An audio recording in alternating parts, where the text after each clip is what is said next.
Good evening, everybody. Hello. It's been a week since we began, and here we are around the circle, and it's around the fire again. The fire is crackling hot. We're sitting outside. Um, Frogs are croaking. You probably can hear them. But at any rate, tonight we will be listening to "This Is Water." It was a commencement speech made by David Foster Wallace before he took his own life back in 2008. So I'm gonna, you guys go ahead and listen to that. Enjoy. Anybody feels like perspiring? Everyone. Anybody feels like perspiring? I'd invite you to go ahead because I'm sure going to. In fact, I'm going to get a hanky right here. Greetings, thanks, and congratulations to Kenyon's graduating class of 2005. There are these two young fish swimming along, and they happen to meet an older fish swimming the other way, who nods at them and says, "Morning, boys, how's the water?" And the two young fish swim on for a bit, and then eventually one of them looks over at the other and goes, "What the hell is water?" This is a standard requirement of U.S. commencement speeches, the deployment of didactic little parable-ish stories. The story thing turns out to be one of the better, less bullshitty conventions of the genre. But if you're worried that I plan to present myself here as the wise older fish explaining what water is to you younger fish, please don't be. I am not the wise old fish. The point of the fish story is merely that the most obvious, important realities are often the ones that are hardest to see and talk about. Stated as an English sentence, of course, this is just a banal platitude. But the fact is that in the day-to-day trenches of adult existence, banal platitudes can have a life or death importance. Or so I wish to suggest to you on this dry and lovely morning.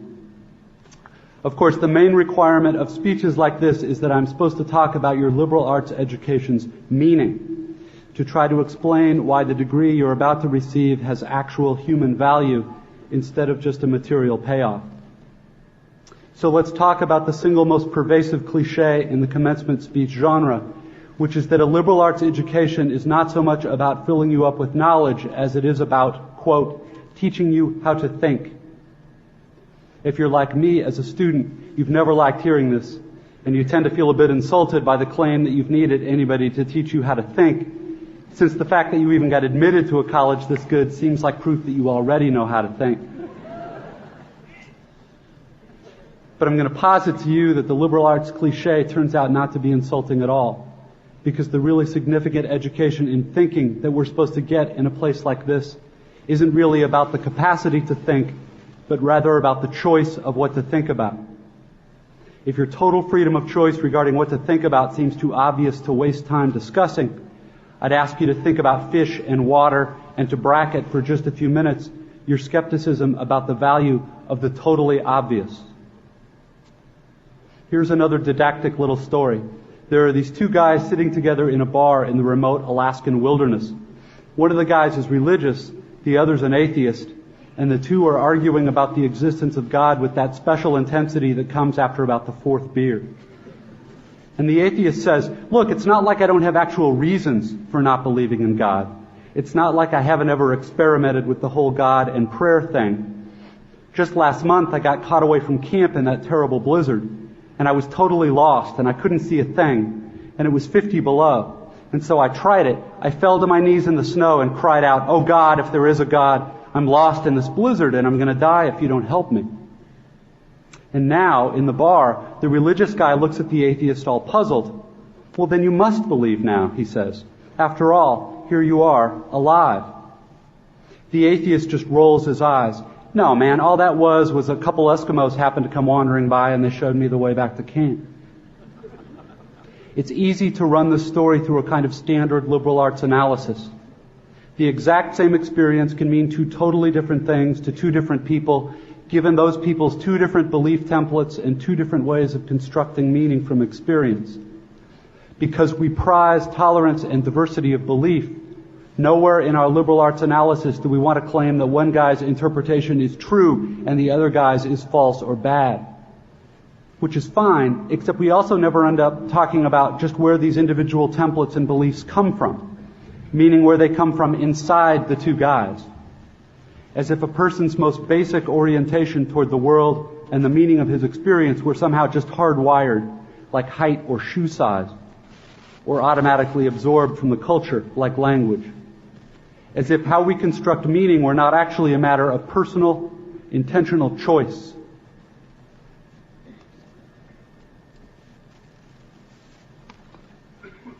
Plus, there's the matter of arrogance. The non-religious guy is so totally certain in his dismissal of the possibility that the passing Eskimos had anything to do with his prayer for help. True, there are plenty of religious people who seem arrogantly certain of their own interpretations too. They're probably even more repulsive than atheists, at least to most of us. But religious dogmatist's problem is exactly the same as the story's unbeliever: blind certainty. A close-mindedness that amounts to an imprisonment so total that the prisoner doesn't even know he's locked up.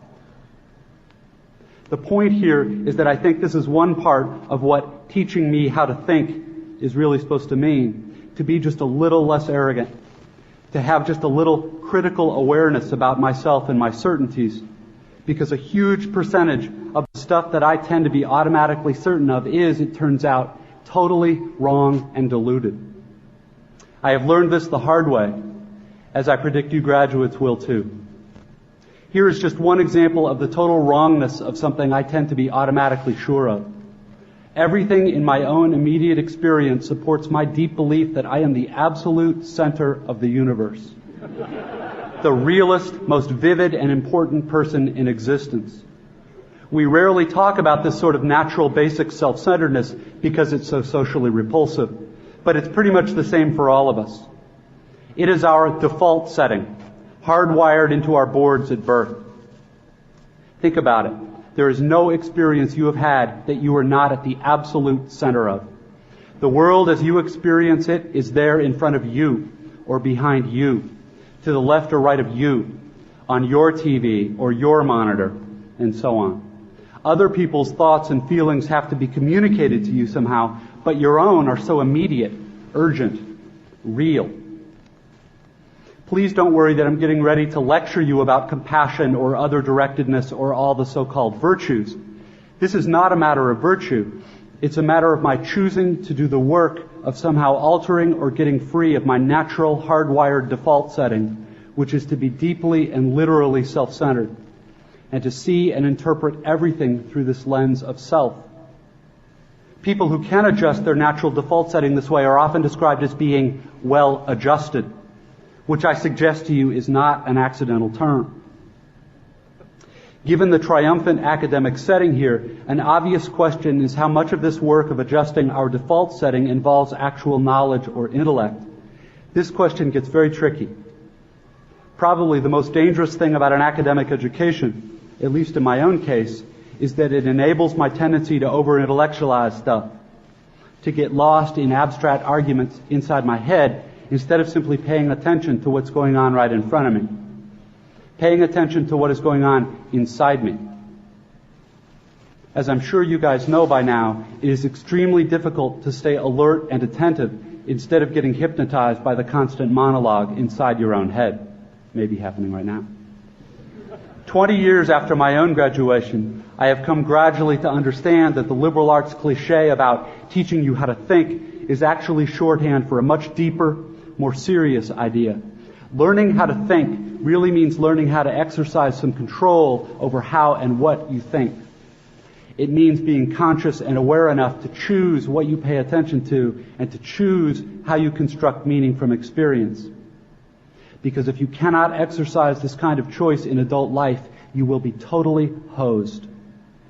Think of the old cliché about, quote, the mind being an excellent servant but a terrible master. This, like many clichés, so lame and unexciting on the surface, actually expresses a great and terrible truth. It is not the least bit coincidental that adults who commit suicide with firearms almost always shoot themselves in the head. They shoot the terrible master. And the truth is that most of these suicides are actually dead long before they pull the trigger. And I submit that this is what the real, no bullshit value of your liberal arts education is supposed to be about. How to keep from going through your comfortable, prosperous, respectable adult life dead, unconscious, a slave to your head and to your natural default setting of being uniquely, completely, imperially alone, day in and day out. That may sound like hyperbole or abstract nonsense. Let's get concrete. The plain fact is that you graduating seniors do not yet have any clue what day in, day out really means. There happen to be whole, large parts of adult American life that nobody talks about in commencement speeches. One such part involves boredom, routine, and petty frustration. The parents and older folks here will know all too well what I'm talking about. By way of example, let's say it's an average adult day and you get up in the morning, go to your challenging white-collar college graduate job, and you work hard for 8 or 10 hours, and at the end of the day you're tired and somewhat stressed, and all you want is to go home and have a good supper and maybe unwind for an hour and then hit the sack early because, of course, you have to get up the next day and do it all again. But then you remember there's no food at home. You haven't had time to shop this week because of your challenging job. And so now, after work, you have to get in your car and drive to the supermarket. It's the end of a work day, and the traffic is apt to be very bad. So getting to the store takes way longer than it should. And when you finally get there, the supermarket is very crowded because, of course, it's the time of day when all the other people with jobs also try to squeeze in some grocery shopping. And the store is hideously fluorescently lit and infused with soul-killing muzak or corporate pop. And it's pretty much the last place you want to be. But you can't just get in and quickly out. You have to wander all over the huge, overlit store's confusing aisles to find the stuff you want. And you have to maneuver your junky cart through all these other tired, hurried people with carts, et cetera, cutting stuff out because it's a long ceremony. And eventually, you get all your supper supplies, except now it turns out there aren't enough checkout lanes open, even though it's the end of the day rush. So the checkout line is incredibly long, which is stupid and infuriating. But you can't take your frustration out on the frantic lady working the register, who is overworked at a job whose daily tedium and meaninglessness surpasses the imagination of any of us here at a prestigious college. But anyway, you finally get to the checkout line's front, and you pay for your food and get told to have a nice day in a voice that is the absolute voice of death. And then you have to take your creepy, flimsy plastic bags of groceries in your cart with the one crazy wheel that pulls maddeningly to the left, all the way out through the crowded, bumpy, littery parking lot. And then you have to drive all the way home through slow, heavy, SUV-intensive rush hour traffic, et cetera. Everyone here has done this, of course, but it hasn't yet been part of you graduates' actual life routine, day after week, after month, after year. But it will be. And many more dreary, annoying, seemingly meaningless routines besides. But that is not the point. The point is that petty, frustrating crap like this is exactly where the work of choosing is going to come in. Because the traffic jams and crowded aisles and long checkout lines give me time to think. And if I don't make a conscious decision about how to think and what to pay attention to, I'm going to be pissed and miserable every time I have to shop. Because my natural default setting is the certainty that situations like this are really all about me. About my hungriness and my fatigue and my desire to just get home. And it's going to seem for all the world like everybody else is just in my way. And who are all these people in my way? And look at how repulsive most of them are and how stupid and cow-like and dead-eyed and non-human they seem in the checkout line. Or at how annoying and rude it is that people are talking loudly on cell phones in the middle of the line. And look at how deeply, personally unfair this is. Or, of course, if I'm in a more socially conscious liberal arts form of my default setting, I can spend time in the end-of-the-day traffic being disgusted about all the huge, stupid, lane-blocking SUVs and Hummers and V12 pickup trucks burning their wasteful, selfish 40-gallon tanks of gas. And I can dwell on the fact that the patriotic or religious bumper stickers always seem to be on the biggest, most disgustingly selfish vehicles, driven by the ugliest,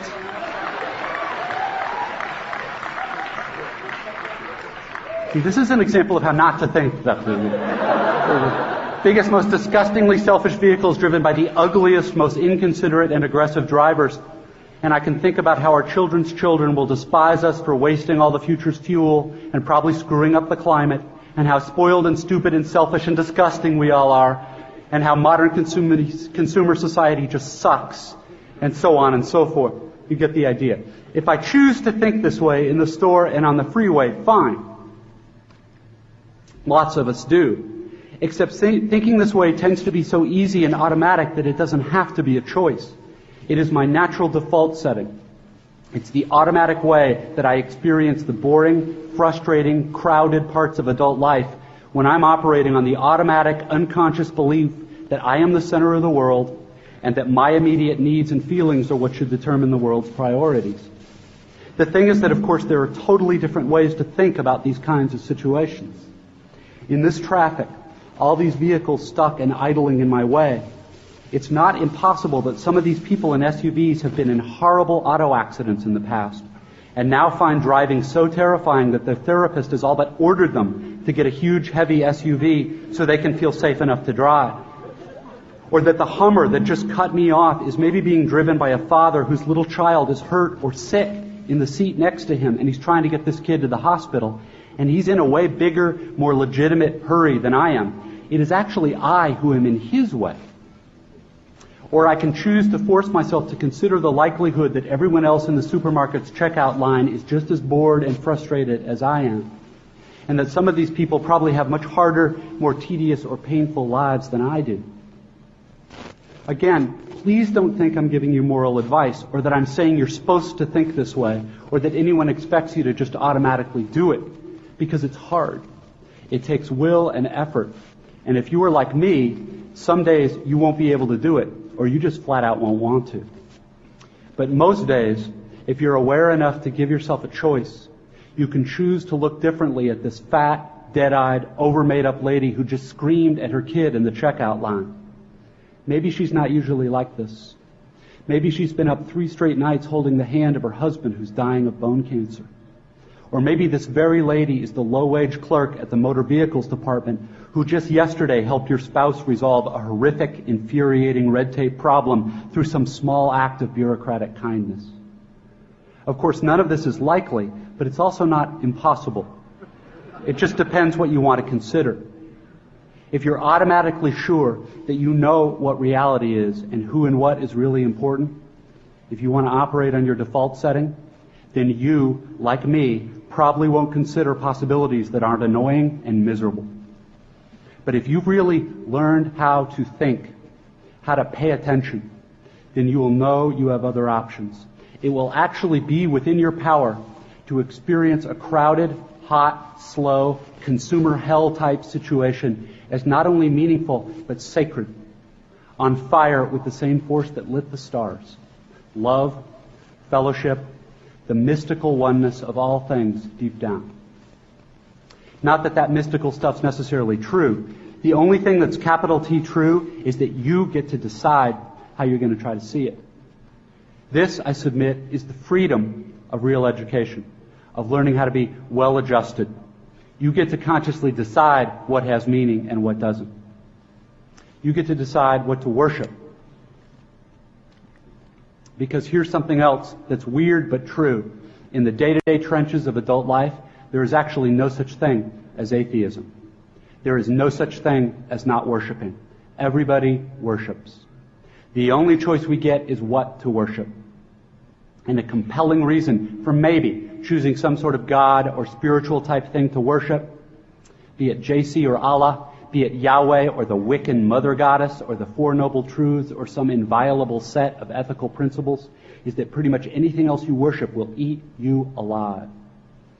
If you worship money and things, if they are where you tap real meaning in life, then you will never have enough. Never feel you have enough. It's the truth. Worship your own body and beauty and sexual allure, and you will always feel ugly. And when time and age start showing, you will die a million deaths before they finally plant you. On one level, we all know this stuff already. It's been codified as myths, proverbs, cliches, epigrams, parables, the skeleton of every great story. The whole trick is keeping the truth up front in daily consciousness.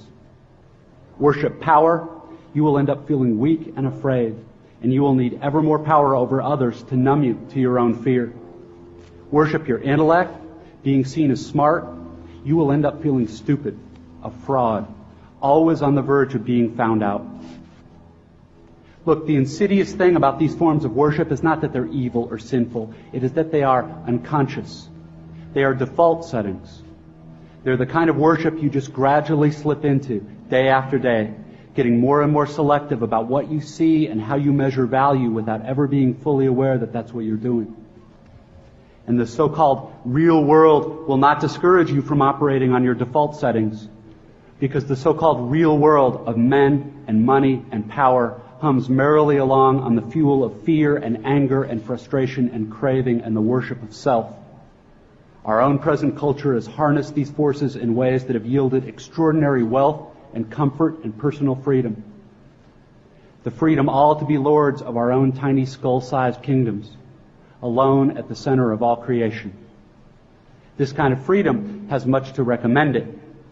But of course there are all different kinds of freedom, and the kind that is most precious you will not hear much talked about much in the great outside world of wanting and achieving and displaying. The really important kind of freedom involves attention and awareness and discipline and being able truly to care about other people and to sacrifice for them over and over in myriad petty little unsexy ways every day. That is real freedom. That is being educated and understanding how to think. The alternative is unconsciousness, the default setting, the rat race, the constant gnawing sense of having had and lost some infinite thing. I know that this stuff probably doesn't sound fun and breezy or grandly inspirational the way a commencement speech is supposed to sound. What it is, as far as I can see, is the capital T truth with a whole lot of rhetorical niceties stripped away. You are, of course, free to think of it whatever you wish. But please don't just dismiss it as some finger-wagging Dr. Laura sermon. None of this stuff is really about morality or religion or dogma or big fancy questions of life after death. The capital T truth is about life before death. It is about the real value of a real education, which has almost nothing to do with knowledge and everything to do with simple awareness. Awareness of what is so real and essential, so hidden in plain sight all around us all the time, that we have to keep reminding ourselves over and over, this is water. This is water. It is unimaginably hard to do this, to stay conscious and alive in the adult world day in and day out. Which means yet another grand cliche turns out to be true. Your education really is the job of a lifetime, and it commences now. I wish you way more than luck.